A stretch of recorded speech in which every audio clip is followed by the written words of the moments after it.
Students, welcome to my channel excellent English zone. तो आज हम पढ़ने जा रहे हैं 12th क्लास के जो फर्स्ट लेसन है अगर विद द बास्केट, उसके 2 एक्सप्लेनेशन। और लास्ट वीडियो में हमने 3 एक्सप्लेनेशन कवर किए थे। अब जो 2 एक्सप्लेनेशन जो मोस्ट रह गए हैं वो हम इसमें कवर करेंगे। तो हमारा 4th एक्सप्लेनेशन जो है द मोस्ट डिलीजेंट से लेकर रिंग एनी हार्ट तक आएगा। तो पैसेज है the most diligent aggressive vendor was a beautiful girl of 9 right in front of me. तो लेखक कहता है कि जो सबसे अधिक परिश्रमी और एग्रेसिव फोर्सफुल वेंडर जो थी, विक्रेता, वो 9 वर्ष की एक छोटी लड़की थी जो ठीक मेरे सामने थी। She had a lovely basket with handle. उसके पास हैंडल वाली एक प्यारी सी बास्केट थी। And she wanted ₹1.50 for it. और वो इसके लिए ₹1.50 चाहती थी और अबाउट 30 सेंट्स, लगभग जो 30 सेंट्स थे। She was an Ernest प्लेडर। तो जो वो लड़की थी वो बहुत एक गंभीर तर्क देने वाली सपोर्टर थी, प्लेडर थी। और there were tears in her eyes. उसकी आंखों में आंसू थे। She pleaded and begged in tone.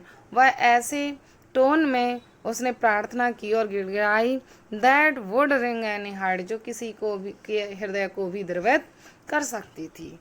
तो ये जो हमारा एक्सप्लेनेशन है, पैसेज है, इसको हमें एक्सप्लेन करना है। तो हमने देखा कि इस पैराग्राफ में जो लेखक है वो 9 इयर्स की वो छोटी लड़की के बारे में बताता है कि वो कैसी थी, किस तरह से उसने उससे रिक्वेस्ट की। तो इसी से हम कॉन्टेक्स्ट बनाएंगे।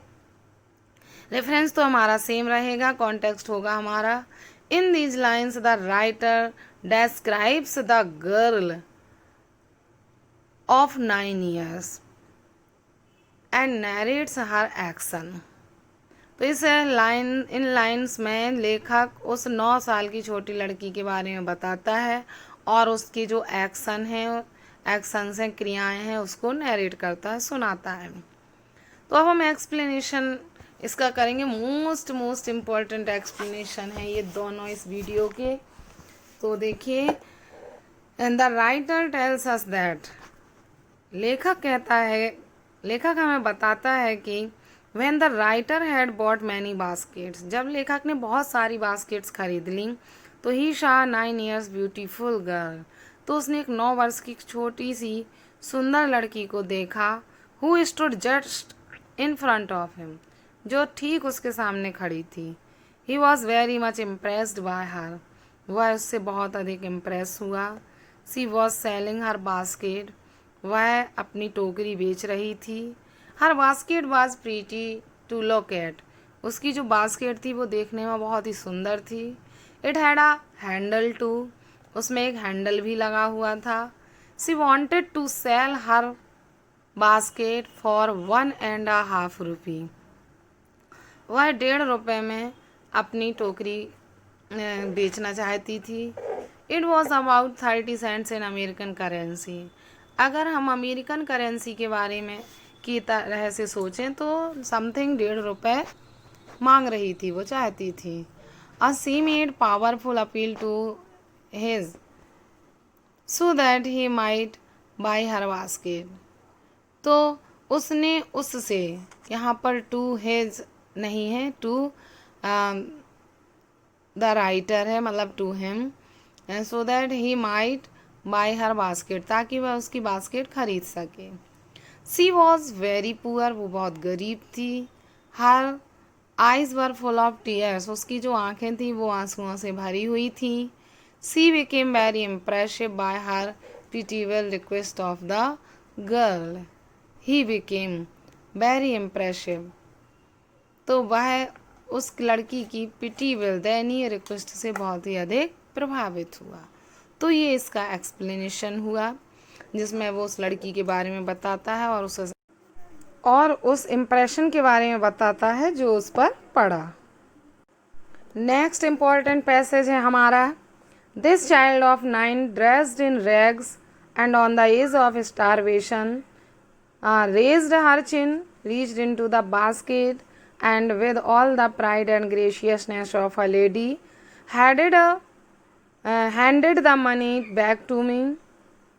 तो कहते कि यह दिस चाइल्ड ऑफ 9, ये जो 9 वर्ष की छोटी लड़की, ड्रेस्ड इन रैग्स, जो फटे हुए कपड़ों में थी, on the edge of starvation, भुखमरी की कगार पर थी, रेज्ड हर चिन, उसने अपनी चिन, चेहरा, दाढ़ी उठाई, चेहरा उठाया, रीच्ड इनटू द बास्केट, और उसने उस टोकरी में हाथ डाला, and with all the pride and graciousness of a lady, और एक महिला की प्राइड और ग्रेशियसनेस के साथ, गर्व और शान के साथ, handed the money back to me, वापस मुझे पैसा दे दिया।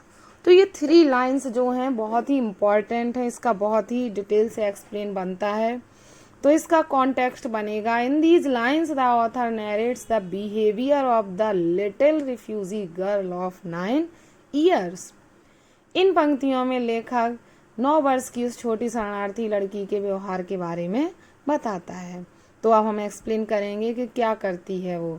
तो एक्सप्लेनेशन है हमारा, the author describes that a little girl of 9 years was selling basket. लेखक कहता है कि 9 वर्ष की वो छोटी लड़की टोकरी बेच रही थी। Her clothes were worn out, उसके कपड़े फटे हुए थे। She was poor but not a beggar, वो गरीब थी लेकिन भिखारी नहीं थी। She did not want money in charity, वह दान में पैसा नहीं लेना चाहती थी।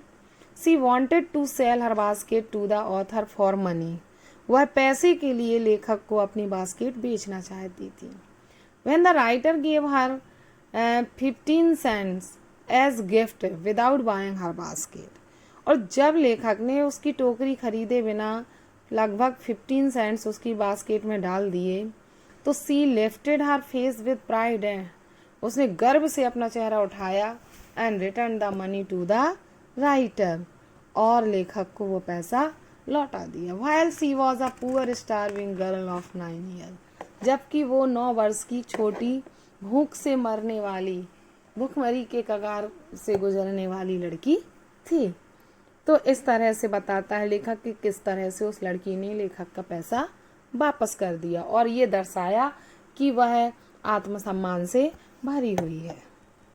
अब next and last most important passage है इसका, the people I saw in India, those in the village as well as those in high office, वो लोग जो मैंने भारत में देखे, जो गांव में भी देखे और हाई ऑफिस में भी देखे, have both pride and lively sense of decency and citizenship, उन सभी में शालीनता की और नागरिकता की बहुत ही अच्छी भावना थी और गर्व की भावना थी। They also have a passion for independence, उनमें स्वतंत्रता के लिए भी भावना थी। अब इसी में 2 लाइनें और हैं जो सेपरेटली आ जाती हैं। दिस ब्यूटीफुल चाइल्ड, यह छोटी लड़की, बॉर्न इन स्क्वेलर एंड पॉवर्टी, गरीबी और गंदगी में पली बड़ी, uneducated in both grammar and manner, जो ग्रामर और भाषा में और तौर तरीकों में अनएजुकेटेड थी, अशिक्षित थी। Had given me a glimpse of the warm soul of India, वो छोटी सी लड़की मुझे भारत की आत्मा की झलक दिखला गई। तो इस पैराग्राफ को हमें एक्सप्लेन करना जो मोस्ट इम्पोर्टेंट है। तो इसका कॉन्टेक्स्ट बनता है, in this passage the writer tells us his feelings after seeing the self respecting behaviour of the little refugee girl and Indian people. लेखक कहता है कि इस पैसेज में लेखक बताता अपनी उन फीलिंग्स को बताता है जो उसने उन लोगों को देखने के बाद, after seeing the self respect, आत्मसम्मान, self respecting behaviour of the little refugee girl, उस छोटी लड़की का जो आत्मसम्मान से भरा हुआ व्यवहार देखा, एंड इंडियन पीपल, और भारतीय लोगों के व्यवहार को देखा, तो उनको देख कर वह अपनी फीलिंग्स को यहाँ व्यक्त करता है। एक्सप्लेनेशन होगा हमारा, it is pointed out in these lines that, इन पंक्तियों में ये दर्शाया जाता है कि the author told the story of the refugee girl of the refugee girl to Pandit Jawaharlal Nehru. लेखक ने उस छोटी शरणार्थी लड़की की कहानी पंडित जवाहरलाल नेहरू को सुनाई। ही टोल्ड हिम दैट, उन्होंने उन्हें बताया कि when the writer was travelling, जब लेखक यात्रा कर रहा था, तो ही सा many people living in villages and cities, तो उसने गांव और शहरों में रहने वाले लोगों को देखा। ही सादा अनएजुकेटेड एंड कल्चर्ड पीपल, और उसने एक एजुकेटेड और कल्चर्ड लोगों को भी देखा। And top class officers also, और उच्च पद पर आसीन ऑफिसर्स को भी देखा। इन बोथ क्लासेस पीपल, दोनों वर्गों के लोगों में, ही फाउंड सेल्फ रिस्पेक्ट, उसने आत्मसम्मान पाया। दे लव्ड फ्रीडम, उन्हें स्वतंत्रता से प्रेम था।